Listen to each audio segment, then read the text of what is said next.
مساء الخير. صوت مزيان هكا. Messieurs, dames, bonjour, ravi d'être parmi vous. L'argent est une force aveugle, capable du bien et du mal. Zola le disait depuis fort longtemps. Vraisemblablement, quelle que soit sa couleur, noir, sale, gris, il faut croire que l'argent coloré pose problème. Et il existe en fait autant de nuances au tableau que de situations en fonction de la gravité dans la logique criminelle ou frauduleuse. Mais qu'en est-il réellement du blanchiment de capitaux? Eh bien, pour appréhender cette notion, il va falloir que je fasse un effort. Voilà.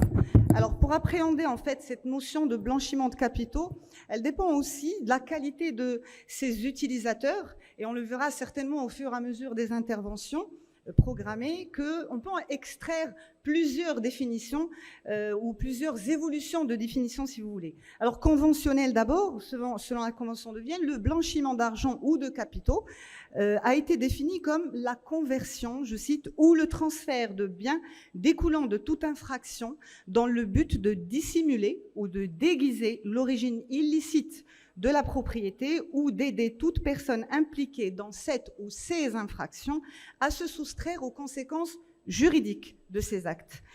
Le GAFI, quant à lui, je remercie ma consoeur de l'avoir expliqué, définit ce phénomène comme étant celui qui consiste à retraiter les produits d'origine criminelle pour en masquer l'origine illégale. Puis une définition, une dernière juridique qui va relever du droit interne au terme de l'article 574 de la loi 12-18 qui a modifié la loi 4305, la loi de base. Eh ben, ça serait l'infraction constituée par un ou plusieurs agissements énumérés ci-après. Bon, la liste est nominative. Entre autres, le fait d'acquérir, de détenir ou d'utiliser des biens ou leurs produits dans l'intérêt de l'auteur ou d'autrui, sachant qu'ils sont le produit de l'une des infractions prévues à l'article 574.2. Et puis la liste est assez étoffée. Voilà.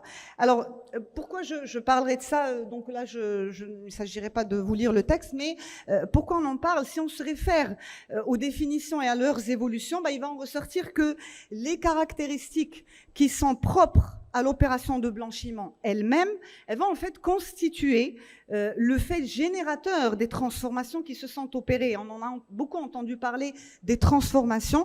Donc ces transformations qui se sont opérées au sein de l'anti-blanchiment, qui va être marqué bien sûr par une évolution très très rapide, d'une part, comme beaucoup l'avaient remarqué, en fonction des normes prudentielles édictées d'abord, et d'autre part à travers des évolutions technologique, mais aussi d'ingénierie juridique et financière. Et que la lutte contre le blanchiment passe également, en tout cas pour la conception, ou alors selon la perception du législateur, de cette évolution, justement, passe par une extension du périmètre de l'anti-blanchiment et passe aussi par la prise en compte de l'élasticité de l'opération de blanchiment et tout son processus. Je vais vous parler du processus, je vous parlerai plus tard. Alors, ceci implique la nécessité d'adapter le périmètre des infractions sous-jacentes, bien sûr, du délit aux évolutions des montages de blanchiment et donc aux risques qui vont apparaître. Alors, en fait, bien sûr, on l'a vu, loin d'être immuable, la définition qu'on a vue sortir aux années 80 n'est pas du tout celle qu'on voit au début des années 2000, encore moins celle qu'on voit aujourd'hui. On est tous bien d'accord pour ça. Alors, qualification de profitable, cette notion de profitabilité de laquelle doivent répondre les délits et crimes, la caractéristique ou alors le caractère processuel qui reste quand même assez cantonné à un modèle, je ne dirais pas unique, aujourd'hui il n'est plus exclusif, mais en tout cas le plus populaire ou habituel, ayant démontré parfois ses limites, qui est le modèle tripartite, placement en pillage et intégration. Je voulais vous le montrer, voilà, placement en pillage et intégration, puis cette controverse des juristes entre qualification du blanchiment de capitaux de délit de conséquence ou de délit autonome, tout ça, le périmètre a été en fait considérablement modelé, à vrai dire, cause ou conséquence, alors que le blanchiment de capitaux était jadis, je dirais, pour l'essentiel lié aux activités du grand banditisme ou de la grande criminalité, il tend aujourd'hui à se diversifier et à concerner les produits de la délinquance financière, comme vous avez cité. Et en fait, ce risque de blanchiment de capitaux auquel nous sommes aujourd'hui confrontés, ou de son niveau en tout cas, est établi en fonction de l'analyse des menaces auxquelles nous devons faire face aujourd'hui, eu égard à cette évolution permanente et constante, ici comme ailleurs, incluant bien entendu les infractions sous-jacentes telles que le GAFI l'a défini dans sa définition de menace. Alors tout ça, en fait, c'est l'enjeu en fait. Et donc, face à ces techniques de retraitement suivant les définitions qui vont piocher désormais autant dans l'ingénierie juridique d'un côté et aux techniques financières d'un autre, eh bien, les efforts mondiaux de lutte contre le blanchiment se sont beaucoup développés, vous l'avez bien rappelé, chers consoeurs, quitte parfois à bouleverser certains standards, on parlait des droits de l'homme, certains standards de la régulation parfois, et bien sûr le Maroc n'est pas en laisse.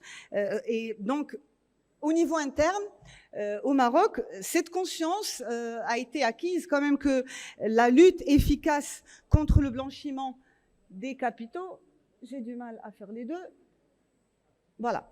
Je disais donc que cette conscience prise au niveau national que la lutte efficace contre le blanchiment des capitaux dépend amplement de la mise en place d'abord d'une politique de veille, de prévention et de gestion des risques qui y sont liés, et que cette politique, elle peut pas être conçue, elle ne peut être conçue en tout cas que sur la base des résultats d'une évaluation de ces risques. Et le Maroc a donc adopté son premier rapport d'évaluation très important, d'évaluation nationale en 2019, qui a été mis à jour en 2022, ce qui n'est pas anodin non plus. Donc ces deux rapports, en fait, ils ont réuni la contribution de l'ensemble en fait des autorités impliquées dans la lutte contre le blanchiment des capitaux, conformément bien sûr aux orientations du GAFI. On en parlait tout à l'heure, il nous en manque encore quelques-unes. D'ailleurs, l'objectif principal de la mise à jour de ces résultats, ou les résultats de la commission nationale chargée de l'évaluation des risques, c'est une commission qui a été instituée à cet effet par le chef du gouvernement pour ça, était d'examiner le degré d'efficacité des mesures qui ont été adoptées pour atténuer les risques précédemment identifiés, ainsi bien sûr que les risques émergents. Donc risques identifiés, risques émergents, risques à venir. J'évoquais tout à l'heure en fait l'élargissement du périmètre de l'anti-blanchiment, et pour le législateur, il s'agissait principalement d'un problème de régulation. Un problème de régulation qui va se manifester ou qui va comporter en fait trois variantes. Le premier évoqué, le second est celui du contrôle ou le renforcement du contrôle, et puis le renforcement de la coopération entre les acteurs.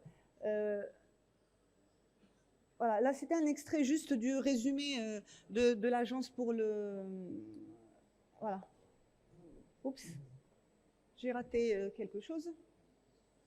Voilà. Donc les trois aspects, ces trois aspects, en fait, le renforcement du contrôle va se manifester à travers le renforcement de l'obligation de vigilance, forcément. D'ailleurs, j'ai entendu tout à l'heure que l'UE avait organisé carrément un séminaire sur l'obligation de vigilance.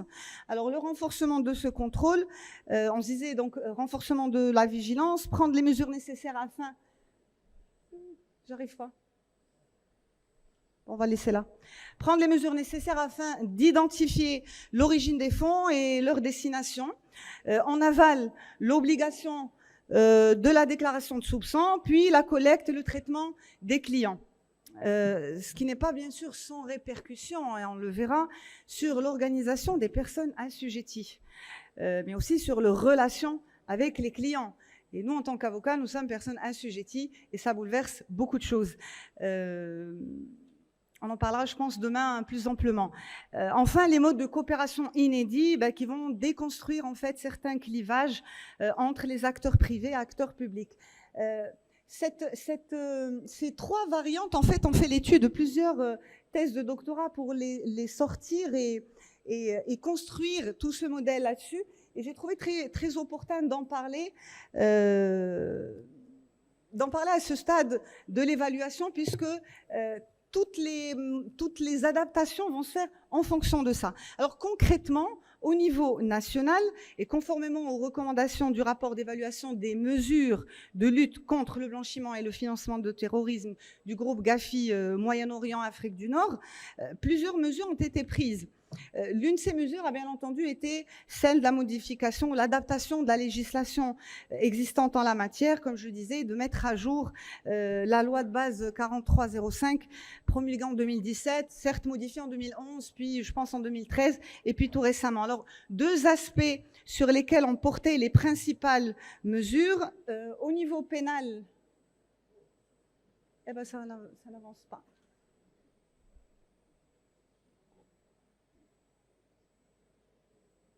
D'accord. Alors au niveau pénal, d'abord, la définition de l'infraction pénale de blanchiment de capitaux a été remodelée. Cette liste nominative des infractions sous-jacentes qui est très importante pour définir ce champ d'application ou le champ d'application de l'article de blanchiment élargi, ainsi que les notions des biens.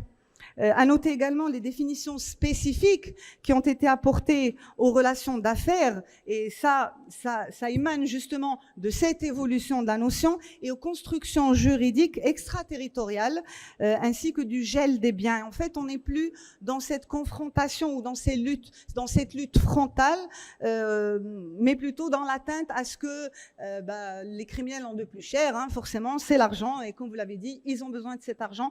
Donc il s'agissait là de passer d'une lutte frontale à une confiscation de ces biens, justement. Alors, au niveau des aspects systémiques de la politique globale de lutte contre le blanchiment, je dirais que plusieurs adaptations sont à noter, entre autres celles qui concernent les assujettis, dont la liste a été élargie. On ne s'étalera pas sur le cas des avocats, puisqu'on en parlera demain dans un panel, mais qui est très, très intéressant. Donc, je disais en plus de cette liste des assujettis, la notion de politique et de règles de contrôle interne basées sur le niveau des risques eu égard de l'activité a été introduite. Et ça, c'est une notion extrêmement importante qui touche de très près cette nécessité d'évaluer les risques, avec une obligation, en fait, une obligation de fait à réaliser, à maintenir, actualiser de manière continue une évaluation des risques de leurs activités, c'est-à-dire les activités des assujettis et de leurs produits. D'ailleurs, c'est ce qui nous a valu en fait les modifications de l'article 4 et 3 de l'ancienne loi. Sans oublier bien sûr les précisions au regard de l'identification et vigilance des clients ainsi que de leurs opérations, bien entendu. Je voudrais ouvrir peut-être une parenthèse à ce niveau-là. C'est ce qui a été rappelé dans le guide élaboré par l'autorité marocaine du marché des capitaux. Par exemple, eh bien, l'identification et la maîtrise des menaces blanchiment de capitaux auxquelles est exposée la personne assujettie, quelle que soit cette personne assujettie, en fait, repose sur l'adoption d'une approche de contrôle basée sur l'évaluation des risques. Et cette évaluation, elle est utilisée pour redimensionner le dispositif de vigilance qui devrait être mis en place en fonction des zones de risque identifiées. Et il est à noter aussi qu'au-delà de la conformité aux exigences légales et réglementaires, l'adoption d'une approche de contrôle basée sur les risques offre plusieurs avantages, et c'est ce qui a été cité dans ce guide, justement. Bien entendu, il convient de préciser également qu'il n'existe pas de méthodologie unique universellement acceptée pour effectuer une évaluation. Elle dépendra de chaque activité et selon ses particularités. Alors, le processus d'évaluation, ça c'était en fait les finalités aussi de l'évaluation des risques et son importance dans la finalité de contrôler, donc identifier, détecter, mesurer pour arriver au contrôle. C'est ce qui ressort du guide pratique. Oui, chaque personne assujettie peut mettre son propre processus d'évaluation des risques, mais l'agence, l'autorité marocaine des marchés financiers doit être en mesure tout de même de voir clairement et de manière documentée, et c'est précisé, une justification de la méthodologie avec laquelle les risques ont été évalués et comment ils ont été atténués et contrôlés par les personnes assujetties.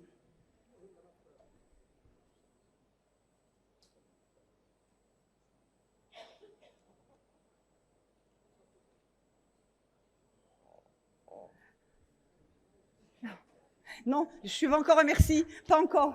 Non, non, j'y suis pas encore. Hein. Encore, c'est marqué مثلا عندي شوية الوقت. واحد جوج أو 3 دقائق إلا كان مسموح. إلا كان مسموح. من وقتك اللي اختي. Alors donc toujours sur les notions, on parle désormais de bénéficiaires effectifs, c'est ce qui réapparaît aussi.